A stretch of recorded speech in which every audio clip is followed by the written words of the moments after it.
ಈ ನಾಯಿ ಕೇವಲ ಒಂದು ಪೆಟ್ ಅಲ್ಲ, ಇದು ಒಂದು ಸೋಲ್ಜರ್, ಒಂದು ಫಿಯರ್ಲೆಸ್ ಪ್ರೊಟೆಕ್ಟರ್, ಒಂದು ಲಾಯಲ್ ಬೆಸ್ಟ್ ಫ್ರೆಂಡ್. ಜಗತ್ತಿನ ಅತ್ಯಂತ ಇಂಟೆಲಿಜೆಂಟ್ ಮತ್ತು ಕರೇಜಿಯಸ್ ಬ್ರೀಡ್ಸ್ ಗಳಲ್ಲಿ ಒಂದಾದ ಜರ್ಮನ್ ಶೆಪರ್ಡ್ ಯಾಕೆ ಪೊಲೀಸ್, ಮಿಲಿಟರಿ ಮತ್ತೆ ರೆಸ್ಕ್ಯೂ ಟೀಮ್ಸ್ ಗಳಲ್ಲಿ ಮೊದಲ ಆಯ್ಕೆ ಆಗಿದೆ ಗೊತ್ತಾ? ಇದರ ಲಾಯಲಿಟಿ, ಇಂಟೆಲಿಜೆನ್ಸ್ ಮತ್ತು ಬ್ರೇವರಿ ಬಗ್ಗೆ ನೀವು ಕೇಳಿದ್ರೆ ಪಕ್ಕ ಶಾಕ್ ಆಗ್ತೀರಾ. ಇವತ್ತಿನ ವಿಡಿಯೋದಲ್ಲಿ ಅದರ ಹಿಸ್ಟ್ರಿ ಮತ್ತೆ ಯಾರಿಗೆಲ್ಲ ಸೂಟ್ ಆಗುತ್ತೆ, ಅದರ ಟೆಂಪರ್ಮೆಂಟ್ ಏನು, ಯಾಕೆ ಎಲ್ಲರೂ ಸಾಕಕ್ಕಾಗಲ್ಲ, ಸಂಪೂರ್ಣ ಮಾಹಿತಿ ನೋಡೋಣ ಬನ್ನಿ. ಅದಕ್ಕಿಂತ ಮುಂಚೆ ಸಬ್ಸ್ಕ್ರೈಬ್ ಆಗಿಲ್ಲ ಅಂದ್ರೆ ಸಬ್ಸ್ಕ್ರೈಬ್ ಆಗಿ. ನಿಮ್ಮ ಪ್ರತಿಯೊಂದು ಸಬ್ಸ್ಕ್ರೈಬ್ ನೀವು ನಮಗೆ ಕೊಡೋ ಸಪೋರ್ಟ್ ಮತ್ತಷ್ಟು ವಿಡಿಯೋ ಮಾಡೋದಕ್ಕೆ ಸ್ಫೂರ್ತಿ ಸಿಗುತ್ತೆ. ಪ್ರತಿಯೊಂದು ಬ್ರೀಡ್ದು ಇತಿಹಾಸ ತಿಳ್ಕೊಳ್ಳೋದೇ ಒಂದು ರೋಮಾಂಚಕರ. ಹಾಗೆ ನಮ್ ಜರ್ಮನ್ ಶೆಪರ್ಡ್ ಬ್ರೀಡ್ದು ಕೂಡ. ಸೊ ಇತಿಹಾಸ ತಿಳ್ಕೊಂಬಂದ್ಬಿಡೋಣ. ಜರ್ಮನ್ ಶೆಪರ್ಡ್ ಮೂಲತಃ ಜರ್ಮನಿ ದೇಶದ್ದು. 1800ರ ದಶಕದಲ್ಲಿ ಜರ್ಮನಿನಲ್ಲಿ ಕುರಿ ಫಾರ್ಮಿಂಗ್ ತುಂಬಾ ಸಾಮಾನ್ಯವಾಗಿತ್ತು. ಆ ಸಮಯದಲ್ಲಿ ರೈತರಿಗೆ ಕುರಿಗಳನ್ನ ಕಾಯೋದಕ್ಕೆ ಮತ್ತೆ ಕಂಟ್ರೋಲ್ ಮಾಡಕ್ಕೆ ಮತ್ತೆ ಕಾಡು ಪ್ರಾಣಿಗಳಿಂದ ರಕ್ಷಿಸೋಕೆ ಅಂತಾನೆ ಒಂದು ವರ್ಕಿಂಗ್ ಡಾಗ್ ಬೇಕಾಗಿತ್ತು. ಈ ಸಂದರ್ಭದಲ್ಲಿ ಜರ್ಮನಿನಲ್ಲಿ 2 ಪ್ರಾದೇಶಿಕ ಹರ್ಡಿಂಗ್ ಡಾಗು ತುಂಬಾ ಜನಪ್ರಿಯವಾಗಿತ್ತು. ಅದು ಯಾವುದು ಅಂದ್ರೆ ತುರಿಂಜಿಯನ್ ಶೆಪರ್ಡ್ ಡಾಗು ಮತ್ತೆ ಉಟೆಂಬರ್ಗ್ ಶೆಪರ್ಡ್ ಡಾಗು. ಇದೆರಡು ತುಂಬಾ ಫೇಮಸ್ ಆಗಿತ್ತು. ಈ ಲೋಕಲ್ ಬ್ರೀಡ್ಸ್ ಗಳಿಂದ ಮ್ಯಾಕ್ಸ್ ವಾನ್ ಸ್ಟೆಫಾನೆಟ್ಸ್ ಅವರು ಜರ್ಮನ್ ಆಫೀಸರು ಅತ್ಯುತ್ತಮ ಟ್ರೇಡ್ಸ್ ಹೊಂದಿದ ನಾಯಿಗಳನ್ನ ಸೆಲೆಕ್ಟ್ ಮಾಡಿದ್ರು. ಉದ್ದೇಶ ಒಂದೇ, ಪರ್ಫೆಕ್ಟ್ ವರ್ಕಿಂಗ್ ಡಾಗ್ ಕ್ರಿಯೇಟ್ ಮಾಡೋದು. ಅವರು ಸೆಲೆಕ್ಟಿವ್ ಬ್ರೀಡಿಂಗ್ ಮೂಲಕ ಡೆವಲಪ್ ಮಾಡಿದ ಬ್ರೀಡ್ಗೆ ಜರ್ಮನ್ ಶೆಪರ್ಡ್ ಎಂಬ ಹೆಸರು ಬಂತು. ಶೆಪರ್ಡ್ ಅಂದ್ರೆ ಕುರಿಗಳನ್ನ ಕಾಯುವ ಪ್ರೊಟೆಕ್ಟರ್ ಅಂತ ಅರ್ಥ. ಈ ಬ್ರೀಡು ಮೊದಲಿನಲ್ಲಿ ಶೆಪರ್ಡ್ ಹರ್ಡ್ ನ ಕಂಟ್ರೋಲ್ ಮಾಡಕ್ಕೆ ಮತ್ತೆ ಫಾರ್ಮ್ಗಳಿಗೆ ಸೆಕ್ಯೂರಿಟಿ ಆಗಿ ಬಳಸಲಾಯಿತು. ಇನ್ನ ಮಾಡರ್ನ್ ಜರ್ಮನ್ ಶೆಪರ್ಡ್ ಹೇಗಪ್ಪ ಹುಟ್ಟಿತು ಅಂತ ನೋಡೋದಾದ್ರೆ, ಅಮೆರಿಕನ್ ಕೆನಲ್ ಕ್ಲಬ್ ಅಲ್ಲಿ ಪ್ರಸಿದ್ಧವಾಗಿರುವ ಮ್ಯಾಕ್ಸ್ ವಾನ್ ಸ್ಟೆಫಾನೆಟ್ಸ್ ಅವರ ಫೇವರೇಟ್ ಡಾಗ್ ಹೊರಾಂಡ್ ಹೋನ್ ಗ್ರಾಫೆಟ್ ಆಗಿದ್ದ ನಾಯಿನ ತಗೊಂಡು ಬ್ರೀಡಿಂಗ್ ಮೂಲಕ ಮಾಡರ್ನ್ ಶೆಪರ್ಡ್ ಡಾಗ್ ನ ಸೃಷ್ಟಿಸಿದ್ರು. ಮೊದಲಿನಲ್ಲಿ ಈ ನಾಯಿಗಳನ್ನ ಬಳಸಿದ್ದು ಶೀಪ್ ಹರ್ಡಿಂಗಿಗೆ ಮತ್ತೆ ಫಾರ್ಮ್ಸ್ಗಳಿಗೆ ರಕ್ಷಣೆಯಾಗಿ ಮತ್ತೆ ಗಾರ್ಡ್ ಡಾಗ್ ಆಗಿ. ಆದ್ರೆ ಇದ್ರ ಇಂಟೆಲಿಜೆನ್ಸ್, ಕರೇಜ್ ಮತ್ತೆ ಒಬಿಡಿಯನ್ಸ್ ನ ನೋಡಿ ಎಂಟೈರ್ ವರ್ಲ್ಡ್ ಶಾಕ್ ಆಗಿ ಇದ್ರ ಕಡೆ ನೋಡೋಗಾಯ್ತು.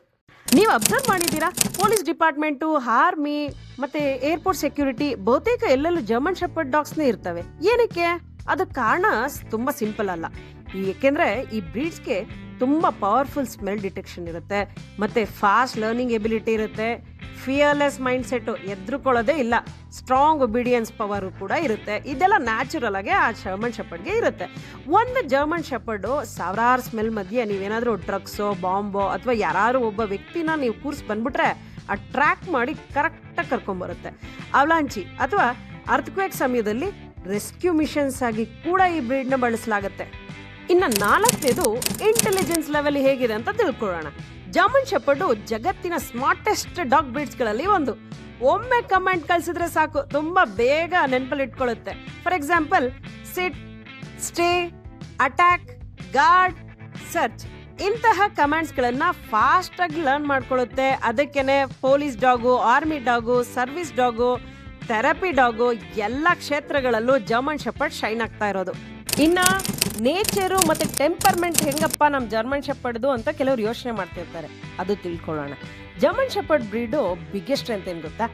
ಲಾಯಲಿಟಿ. ಅದು ತುಂಬಾ ಲಾಯಲ್ ಆಗಿರುತ್ತೆ, ಮೋಸ ಮಾಡಲ್ಲ. ಈ ಬ್ರೀಡು ತನ್ನ ಓನರ್ ಜೊತೆಗೆ ತುಂಬಾ ಡೀಪ್ ಎಮೋಷನಲ್ ಬಾಂಡಿಂಗ್ ಹೊಂದಿರುತ್ತೆ. ತನ್ನ ಫ್ಯಾಮಿಲಿ ಏನಾದ್ರು ಡೇಂಜರ್ ಅಲ್ಲಿ ಇದ್ದಾರೆ ಅಂದ್ರೆ ಪಾಪ ಅದ್ರ ಲೈಫ್ನೇ ರಿಸ್ಕ್ ಕೊಟ್ಟು ಪ್ರೊಟೆಕ್ಟ್ ಮಾಡುತ್ತೆ ನಿಮ್ನ. ಆದ್ರೆ ಒಂದೇ ಒಂದು ನೆನಪಲ್ಲಿ ಇಟ್ಕೊಳ್ಳಿ, ಪ್ರಾಪರ್ ಟ್ರೈನಿಂಗು ಮತ್ತೆ ಸೋಷಿಯಲೈಸೇಷನ್ ಇಲ್ದಿದ್ರೆ ಈ ಬ್ರೀಡು ಅಗ್ರೆಸಿವ್ ಆಗುವ ಚಾನ್ಸಸ್ಗಳು ಬಹಳ ಇರುತ್ತೆ. ಈಗ ಕೆಲವರು ಯೋಚನೆ ಮಾಡ್ತಿರ್ತಾರೆ, ಹಾಗಿದ್ರೆ ಜರ್ಮನ್ ಶೆಪರ್ಡ್ ಮಕ್ಕಳ ಜೊತೆ ಹೇಗೆ? ಈ ಕ್ವಶನ್ ನಿಮ್ಗಿದೆ ಅಲ್ಲ? ಅದು ಸರಿಯಾದ ಟ್ರೈನಿಂಗು ಮತ್ತೆ ಸೋಷಿಯಲೈಸೇಷನ್ ಇದ್ರೆ ಜರ್ಮನ್ ಶೆಪರ್ಡ್ ಮಕ್ಕಳ ಜೊತೆ ತುಂಬಾ ಪ್ರೀತಿಯಿಂದ ಇರುತ್ತೆ. ಮಕ್ಕಳನ್ನ ಪ್ರೊಟೆಕ್ಟ್ ಮಾಡುವ ಇನ್ಸ್ಟಿಂಕ್ಟ್ ಅದಕ್ಕೆ ತುಂಬಾ ಸ್ಟ್ರಾಂಗ್ ಆಗಿರುತ್ತೆ. ಆದ್ರೆ ಇದು ಲಾರ್ಜ್ ಎನರ್ಜೆಟಿಕ್ ಬ್ರೀಡ್ ಆದ್ರಿಂದ ಚಿಕ್ಕ ಮಕ್ಕಳು ಅಂದ್ರೆ 5 ವರ್ಷದ ಕೆಳಗಿನ ಮಕ್ಕಳ ಜೊತೆ ನೀವು ಸೂಪರ್ವೈಸೇಷನ್ ಇಡ್ಲೇಬೇಕು, ಅದು ಉತ್ತಮ. German shepherd size, height, weight ತಿಳ್ಕೊಳ್ಳೋಣ. ಜರ್ಮನ್ ಶೆಪರ್ಡ್ ಒಂದು ಪವರ್ಫುಲ್ ಲಾರ್ಜ್ ಬ್ರೀಡ್ ಡಾಗ್. ಇನ್ನ ಮೇಲು ಹೈಟ್ ಬಂದ್ಬಿಟ್ಟು 24ರಿಂದ 26 ಇಂಚ್ ಇರುತ್ತೆ. ಇನ್ನ 30ರಿಂದ 40 kg ತೂಕ ಹೊಂದಿರುತ್ತೆ. ಇನ್ನ ಹೆಣ್ಣು ನಾಯಿದು 22ರಿಂದ 24 ಇಂಚು ಹೈಟ್ ಇರುತ್ತೆ, 22ರಿಂದ 32 kg ತೂಕ ಹೊಂದಿರುತ್ತೆ. ಸ್ಟ್ರಾಂಗ್ ಮಸ್ಕ್ಯುಲರ್ ಬಾಡಿ ಮತ್ತೆ ಅಥ್ಲೆಟಿಕ್ ಬಿಲ್ಡ್ ಇರೋದ್ರಿಂದ ಇವು ತುಂಬಾ ಪವರ್ಫುಲ್ ಆಗಿ ಕಾಣಿಸ್ತವೆ. ಈಗ ನಿಮ್ ನಾಯಿದು ತೂಕನ ಚೆಕ್ ಮಾಡ್ಕೊಳ್ಳಿ, ತೂಕ ಮತ್ತೆ ಹೈಟ್. ಫುಡ್ ಮತ್ತೆ ನ್ಯೂಟ್ರಿಷನ್ ಬಗ್ಗೆ ತಿಳ್ಕೊಳ್ಳೋಣ. ಜರ್ಮನ್ ಶೆಪರ್ಡ್ ಆರೋಗ್ಯವಾಗಿರಲು ಪ್ರಾಪರ್ ನ್ಯೂಟ್ರಿಷನ್ ತುಂಬಾ ಮುಖ್ಯ ಆಗುತ್ತೆ. ಈ ಬ್ರೀಡ್ಗೆ ಬೇಕಾಗಿರೋದು ಹೈ ಪ್ರೋಟೀನ್ ಫುಡ್, ಕ್ಯಾಲ್ಸಿಯಮ್ ಮತ್ತೆ omega oils, balance nutrition. Omega oils ಯಾಕೆ ಹೇಳಿ, ಕೂದಲಿರೋ ಅಂತ ನಾಯಿ. ಇನ್ನು ಚೀಪ್ ಲೋ ಕ್ವಾಲಿಟಿ ಫುಡ್ ಅಂತೂ ಕೊಡಬೇಡಿ, ಯಾಕೆಂದ್ರೆ joint problems, skin allergies, weak immunity ಆಗುವ ಚಾನ್ಸಸ್ಗಳು ಭಾಳ ಇರುತ್ತೆ. ಜರ್ಮನ್ ಶೆಪರ್ಡ್ಗೆ ಯಾವ ರೀತಿ ಎಕ್ಸಸೈಸಸ್ ಬೇಕಾಗುತ್ತೆ ಅಂತ ನೋಡೋದಾದ್ರೆ, ಡೈಲಿ ಎಕ್ಸಸೈಸ್ ಬೇಕು. ಅಂದ್ರೆ ಒಂದು ವಾಕ್ ಟೈಮ್ ಇರ್ಬೋದು, ಪ್ಲೇ ಟೈಮ್ ಇರ್ಬೋದು, ಮತ್ತೆ ಮೆಂಟಲ್ ಸ್ಟಿಮ್ಯುಲೇಷನ್ ಎಕ್ಸಸೈಸಸ್ ಕೂಡ ಬೇಕಾಗತ್ತೆ. ಏನಾದರೂ ನೀವು ಅದಕ್ಕೆ ಎಕ್ಸಸೈಸ್ ಕೊಡಲಿಲ್ಲ ಅಂದರೆ ಹೈಪರ್ ಆಕ್ಟಿವ್ ಬಿಹೇವಿಯರಲ್ಲಿ ಇಶ್ಯೂ ಬರುತ್ತೆ, ಆಂಗ್ಸೈಟಿ ಆಗುತ್ತೆ, ಮತ್ತೆ ನಿಮ್ಮ ಮನೆಯಲ್ಲಿರೋ ಫರ್ನಿಚರು, ಸೋಫಾ ಎಲ್ಲನೂ ಡ್ಯಾಮೇಜ್ ಮಾಡುತ್ತೆ. ಜರ್ಮನ್ ಶೆಪರ್ಡ್ಗೆ ಕಾಮನ್ ಹೆಲ್ತ್ ಪ್ರಾಬ್ಲಮ್ಸ್ ಏನ್ ಬರುತ್ತೆ ಅಂತ ನೋಡೋದಾದ್ರೆ, ಹಿಪ್ ಡಿಸ್ಪ್ಲೇಷಿಯಾ, ಎಲ್ಬೋ ಡಿಸ್ಪ್ಲೇಷಿಯಾ, ಸ್ಕಿನ್ ಅಲರ್ಜೀಸು ಮತ್ತೆ ಬ್ಲೋಟಿಂಗ್ ಪ್ರಾಬ್ಲಮ್ಮು.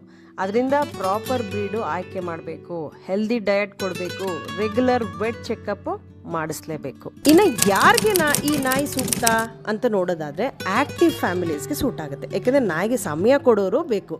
ಇನ್ನು ಫಾರ್ಮ್ ಹೌಸ್ ಓನರ್ಸ್ಗೆ, ಅವ್ರಿಗೆ ಏಕೆಂದರೆ ಜಾಗ ದೊಡ್ಡದಿರುತ್ತೆ, ಅದ್ಭುತ ಗಾರ್ಡಿಂಗ್ ಇನ್ಸ್ಟಿಂಕ್ಟು ನಾಯಲ್ಲೂ ಇರುತ್ತೆ. ಸೊ ಅಂಥವ್ರಿಗೆ ಇದು ತುಂಬ ಸೂಟ್ ಆಗುತ್ತೆ. ಇನ್ನು ಸೆಕ್ಯೂರಿಟಿ ಪರ್ಪಸ್ಗೆ ಅಂತ ಇಟ್ಕೋತಾರೆ ಕೆಲವರು, ಮನೆ ಮತ್ತು ಪ್ರಾಪರ್ಟಿ ರಕ್ಷಣೆಗೆ ಇದು ಉತ್ತಮವಾದಂಥ ಬ್ರೀಡು. ಇನ್ನು ಎಕ್ಸ್ಪೀರಿಯನ್ಸ್ ಡಾಗ್ ಓನರ್ಸು, ಏಕೆಂದರೆ ಅವ್ರಿಗೆ ಆಲ್ರೆಡಿ ಟ್ರೈನಿಂಗ್ ಕೊಡೋದು, ಡಿಸಿಪ್ಲಿನಾಗಿ ಇಡೋದು ಎಲ್ಲ ಗೊತ್ತಿರುತ್ತೆ.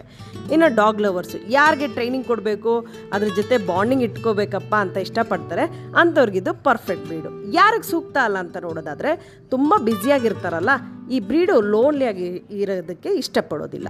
ಎಕ್ಸಸೈಸ್ ಕೊಡೋಕ್ಕಾಗಲ್ವಲ್ಲ, ಡೈಲಿ ಫಿಸಿಕಲ್ ಆ್ಯಕ್ಟಿವಿಟೀಸು ತುಂಬ ಇಂಪಾರ್ಟೆಂಟ್ ಇರುತ್ತೆ. ಟ್ರೈನಿಂಗ್ ನಾಲೆಜ್ ಇಲ್ದವರೇ ಇರೋರಂತೂ, ಫಸ್ಟ್ ಟೈಮ್ ಓನರ್ಸ್ ಅಂತೂ ಸರಿಯಾದ ಟ್ರೈನಿಂಗ್ ಬಗ್ಗೆ ನಾಲೆಡ್ಜೇ ಇಲ್ಲ ಅಂದರೆ ದಯವಿಟ್ಟು ಈ ಬ್ರೀಡ್ಗೆ ಹೋಗಬೇಡಿ, ಯಾಕೆಂದರೆ ಅಗ್ರೆಸಿವ್ ಬಿಹೇವಿಯರ್ ಬೆಳೆಸ್ಕೊಳುತ್ತೆ. ಜರ್ಮನ್ ಶೆಪರ್ಡ್ದು ಕಲರ್ಸ್ ಬಗ್ಗೆ ತಿಳ್ಕೊಳ್ಳೋಣ. ಕಾಮನ್ ಜರ್ಮನ್ ಶೆಪರ್ಡ್ ಕಲರ್ಸ್ ಬಂದ್ಬಿಟ್ಟು black and tan, black saddle back ಇರುತ್ತೆ, ಮತ್ತು ಟ್ಯಾನ್ ಲೆಗ್ಸು ಮತ್ತು ಚೆಸ್ಟಲ್ಲೂ ಕೂಡ ಟ್ಯಾನ್ ಕಲರ್ ಇರುತ್ತೆ. ಇದೊಂಥರ ಕ್ಲಾಸಿಕ್ ಪೊಲೀಸ್ ಡಾಗ್ ಲುಕ್ಕಲ್ಲಿ ಇರುತ್ತೆ. ಬಹುತೇಕ ಜನರಲ್ಲಿ ಜರ್ಮನ್ ಶೆಪರ್ಡ್ ಅಂದರೆ ಇದೇ ಕಲರೇ ಇಮ್ಯಾಜಿನ್ ಮಾಡ್ಕೊಳ್ತಾರೆ. ಇದು ಸಾಲಿಡ್ ಬ್ಲ್ಯಾಕ್ ಜರ್ಮನ್ ಶೆಪರ್ಡ್. ಇದ್ರ ಎಂಟೈರ್ ಬಾಡಿ ಕಲರ್ ಬಂದ್ಬಿಟ್ಟು ಬ್ಲ್ಯಾಕ್ ಕಲರ್ ಆಗಿರುತ್ತೆ. ಇದೊಂಥರ ಪವರ್ಫುಲ್ ಲುಕ್ ಇರುತ್ತೆ. ಅಪಿಯರೆನ್ಸ್ ಅಂತೂ ಭಯಾನಕರವಾಗಿರುತ್ತೆ. ರೇರ್ ಕಂಪೇರ್ ಮಾಡಿದ್ರೆ, ಬ್ಲ್ಯಾಕ್ ಆ್ಯಂಡ್ ಟ್ಯಾನ್ ಕಂಪೇರ್ ಮಾಡಿದ್ರೆ ಇದು ತುಂಬ ರೇರ್ ಇರುತ್ತೆ. ಪಾಪ್ಯುಲರ್ ಫಾರ್ ಸೆಕ್ಯೂರಿಟಿ ಮತ್ತು ಸಿನಿಮ್ಯಾಟಿಕ್ ಲುಕ್ಸ್ಗೆ. ಇನ್ನು ಮೂರನೇದು ಸ್ಯಾಬಲ್ ಜರ್ಮನ್ ಶೆಪರ್ಡ್. ಇದು ಒಂಥರ ಹುಲ್ಫ್ ಥರ ಅಪಿಯರೆನ್ಸ್ ಇರುತ್ತೆ. ಇದು ಪ್ರತಿ ಕೂದಲಲ್ಲೂ ಒಂಥರ ಮಲ್ಟಿಪಲ್ ಶೇಡ್ಸ್ ಇರುತ್ತೆ. ಬ್ಲ್ಯಾಕು, ಗ್ರೇ, ಬ್ರೌನು, ಆ ಶೇಡ್ಸ್ ಕಾಣ್ತಾ ಇರುತ್ತೆ ನಿಮಗೆ. ಇದನ್ನ ವರ್ಕಿಂಗ್ ಲೈನ್ ಜರ್ಮನ್ ಶೆಪರ್ಡ್ನಲ್ಲಿ ಸ್ಯಾಬಲ್ ಕಲರು ಹೆಚ್ಚಾಗಿ ಕಾಣುತ್ತೆ. ಸೊ ನೀವು ಡಿಸೈಡ್ ಮಾಡಿ, ವರ್ಕಿಂಗ್ ಲೈನ್ ಬೇಕಾ, ಗಾರ್ಡಿಂಗ್ ಲೈನ್ ಬೇಕಾ ಅನ್ನೋದು. ಇನ್ನು ನಾಲ್ಕನೇದು ವೈಟ್ ಜರ್ಮನ್ ಶೆಪರ್ಡ್. ಇದೊಂಥರ ಪ್ಯೂರ್ ವೈಟ್ ಕಲರಲ್ಲಿ ಬರುತ್ತೆ ಜರ್ಮನ್ ಶೆಪರ್ಡು. ಇದು ಎಲಿಗೆಂಟ್ ಅಪಿಯರೆನ್ಸ್ ಇರುತ್ತೆ, ರೇರ್ ಇನ್ ಸಮ್ ರೀಜನ್ಸು. ಇನ್ನು ಕೆಲವೊಂದು ಕೆನಲ್ಲು ಇದಕ್ಕೆ ಅಂತಲೇ ಸೆಪ್ರೇಟ್ ಆಗಿ ಬ್ರೀಡ್ ಮಾಡ್ತಾ ಇರುತ್ತೆ.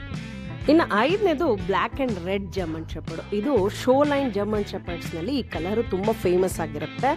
ರಿಚ್ ರೆಡ್ ಕೋಟ್ ಇರುತ್ತೆ, ಡೀಪ್ ಬ್ಲ್ಯಾಕ್ ಸ್ಯಾಡಲ್ ಕಲರಲ್ಲಿರುತ್ತೆ. ಇದೊಂಥರ ಪ್ರೀಮಿಯಂ ಅಪಿಯರೆನ್ಸು.